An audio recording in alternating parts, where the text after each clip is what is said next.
Out here on the Texas plains, water is everything, and there's a resource that's as vital as it is fragile: our playa lakes. These lakes are nature's reservoir, catching rainwater to recharge our aquifer and provide lifelines for wildlife. But now they need our help. In collaboration with the Texas Playa Lakes Conservation Initiative and the Cargill Global Water Challenge, SARA has started the Our Legacy is Tomorrow's Water initiative to inspire and work with landowners to restore and protect our playa lakes. Each playa we save helps secure a sustainable water future for the generations that will be coming after us. Whether it's improving soil health, restoring habitats, or recharging groundwater, we are committed to making a difference. Together, we can build a legacy that we can all be proud of. To learn how you can join in, visit the Playa Lakes Restoration Initiative page on the SARA website. Let's keep Texas water flowing strong for the future. Visit sara-conservation.com. Today's episode is brought to you by Evan Stone with Clear Rock Farm and Ranch, part of the Clear Rock Realty Group in Lubbock, Texas. Evan understands West Texas land, agriculture, and what it takes to buy and sell farms and ranches in our unique region. If you're ready to make your next move, trust someone who knows the lay of the land. Visit Evan at clearrockrealty.com, serving Lubbock and the surrounding communities. Clear Rock Farms and Ranch, your partner on the plains.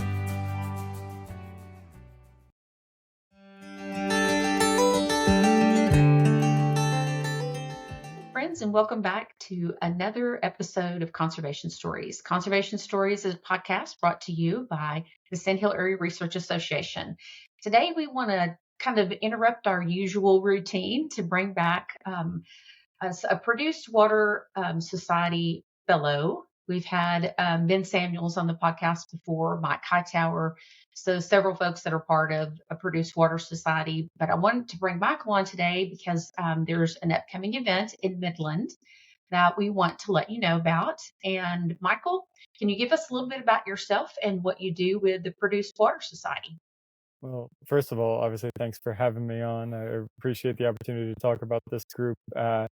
Bruce, my day job, I work in water treatment technology. I've worked in a variety of different spaces, and I just volunteer some time on the side for the Produced Water Society. But I think it's a fantastic group. It's kind of why my most many a few hours of unpaid labor of love, I guess, for the Produced Water Society. But it's a great group. It's been around 30 plus years, and the core of the group is getting folks together to talk about water management in oil and gas, right? So that can seem like a fairly niche topic, but it's become really, really important, especially, in West Texas, Southeast New Mexico, as kind of the, explosion of production out there, but also kind of the increasing water cut, of producers out there. And so kind of how do we manage this water responsibly, what technologies, but also what support from government bodies and from other industries, can potentially be involved to help develop a systematic solution to water management. And that's how we started talking with the Sandhill Area Research Association and other groups, right? I personally come back from water treatment, like I said, but other folks in this group, right, are maybe university researchers who have developed a new treatment technology, or an oil and gas producer might, know how to logistically move around water their operations, maybe get it to the way they've done it before, disposal wells, things like that. But what if they want to partner with somebody, a local, ag producer, right? I know E&P people might call themselves producer, ag producers might call themselves producers. So we'll be clear on our producers who we're talking about. But, what if a local ag producer wanted to potentially use, treated, cleaned up water from oil and gas operations? It's something we've in theory been talking about, as a group and as, even as an industry. But how does that work? We'd love to hear from you, from folks like you and from your audience at these events. So, open invitation to kind of everybody, like I said, so the Railroad Commission and TCEQ, right? Regulators to come participate in these dialogues. Anybody who's interested in water and how it's managed in this space would love to, both have you participate as an audience member or as an actual, get in the dialogue. We'd love to hear from you. So kind of the high level of dialogues that we're having there. Yeah, and it really, it is a great opportunity for people to really come and learn, how much water we're talking about, what the opportunities are for it, and what the roadblocks are. And I mean, I don't know how much you are, into all the policy side of it, but I know we've seen two different responses from Texas and New Mexico recently on how they feel about the use of this. Really, it's a new resource for us that we need to be taking and utilizing. And, to think that in New Mexico, where they're saying, there's no use for this, but they're not cutting down oil production. Yeah. Well, I just think the short-sightedness of not thinking, in what we would call that circular economy, where you're utilizing that waste product in, especially in a region that is really dry and could use all of the excess water, So I think there's some great, great opportunities, I think for a dairy, it's a great opportunity. They use water and do a great job of recycling and using that water over and over and over again, and so there's some great potential opportunities and uses in ag. And so I'm excited. Lacey's spoken at a couple of these events, and we've had, some great follow-up conversations from those events. And so I'm excited. We've put together, 4 different types of projects that we think that will, get some things rolling in agriculture. So can you give us a little bit of an overview of what to expect from speakers? Sure. So the event is August 11th to 13th in Midland, less than 2 weeks away. And so August 11th, we have a welcome reception that evening. Most of the content will be on the 12th and the 13th.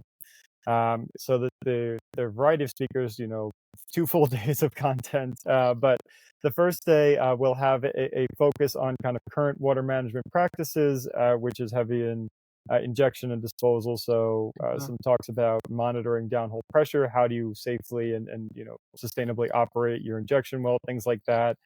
The second day we'll have a heavier emphasis on kind of some of the things we're talking about here, beneficial use of the treated water. How can we, take oil and gas wastewater, clean it up to a standard? How do we validate that? What are the regulations around that look like? Kind of variety Mhm. of speakers in that space. And I believe Lacey is sitting on a panel there on that second day, talking about, I believe the panel, we had some catchy title. What is it? Got Water, Ag Needs You, I think is kind of how we named that one.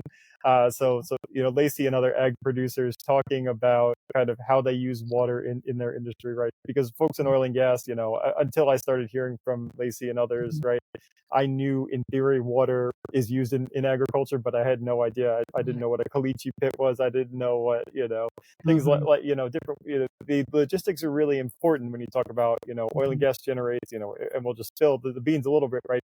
Millions and millions of gallons every single day of water. Now, in this raw form, it needs to be cleaned up. But I mean, in theory, right, if this is all cleaned up and there's technologies out there, you'll hear at the Produced Water Society talk about different Mhm. technologies that can be used, right? Where does this water go? Oil and gas makes roughly the same amount of water every day. Ag needs water seasonally, right? So how do we manage that Mhm. interplay? Things like that are kind of all really important discussions we need to be having. I'd love to see these projects happen, then there's talk about them, there's interest. So I would Mhm. love to kind of work through these logistics and make sure we're all on the Yes. same page. Yeah, absolutely. And it really is about, getting past some of the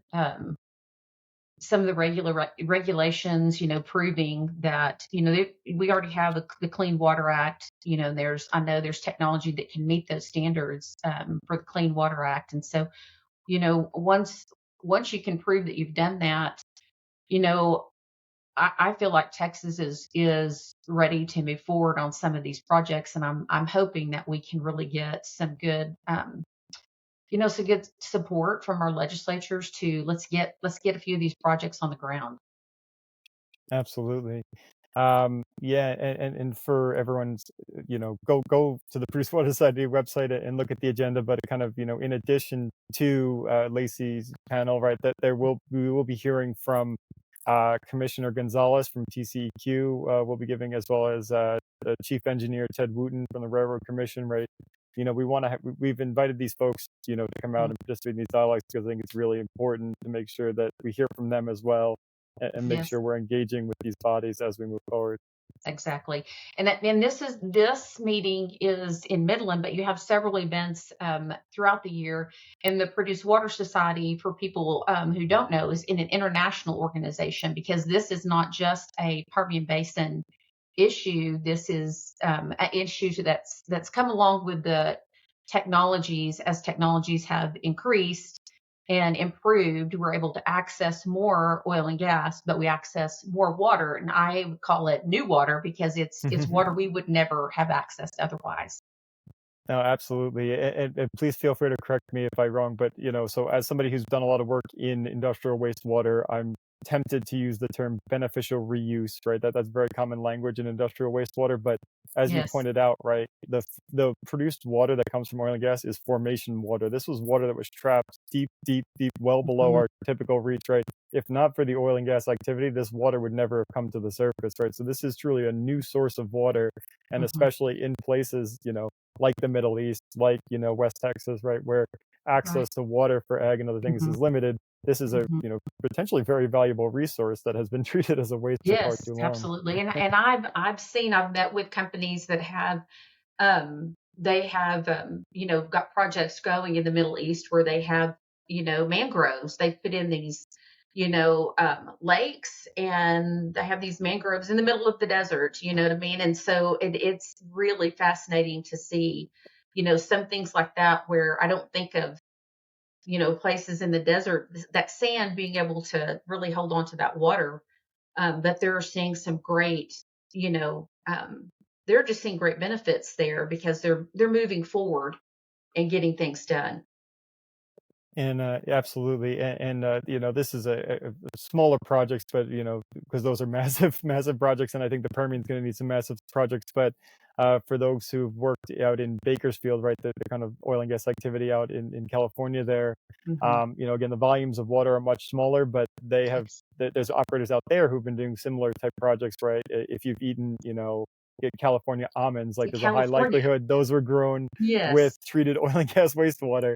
So kind Yes. of a funny thing that not too many people thought about. So Yes. Well, absolutely. it needs to happen. It needs to get going. And I mean, that's why we want to connect, our audience to the potential for produced water, encourage people, if they've got the time and inclination, it would be a great thing for folks to show up at. And if we will put the date, time, information, link to all of the Produced Water Society's information in the podcast and show notes, so that people can go, and then we'll put it out there on socials so people can have a chance to take a look at it, and get caught up in, and hopefully join us. Yeah, if you don't mind, I'd like to actually plug one last thing that we didn't talk Absolutely. about, and this is something we are making public now. So it's kind of unofficial announcement. It may have been mentioned other places, but it's not something we've widely publicized until just the last day or two. So as part of the event, we've partnered with some local ag producers, actually. So I don't know if you even knew this, but or if you've heard this yet. But so we are setting up a tour on August 14th. So it would Great. be affiliated with the Produced Water Society, but unfortunately, due to kind of liability restrictions, we're only allowed to have a limited number of guests on this tour. Mhm. But some local ag producers have volunteered their facilities to have produced water folks, right, oil and gas water technology folks, come out to visit their facilities. And this is, again, just part of our effort to collaborate across Yes. industries and get more interest in these things. So, Yeah. unfortunately, we are expecting, typical attendance at this event is obviously several hundred people. We're Right. going to have to severely limit, unfortunately, attendees to Sure. the tour for that reason. Sure. But Yeah. please reach out to the Produced Water Society. I'm Michael M. Grossman at producedwatersociety.com, or any of the Produced Water Society folks. If you are interested in that tour, that will unfortunately be a very limited audience, but Yeah. anybody interested, that event will be happening Mhm. to help further. So Now, just are these where you're talking about these tours? These are farmers we're already using. this treated water, or these folks that No, are they're not. interested Yeah, so I in? should clarify that, right? It is really just a learning opportunity, right? Because Mhm, for background noise, so you've been to our events before, right? mhm, You've heard, over the last few years, we've had people come up and talk about, hey, I think we can treat this water. This is the quality it hits. I think it could right. be of interest, right?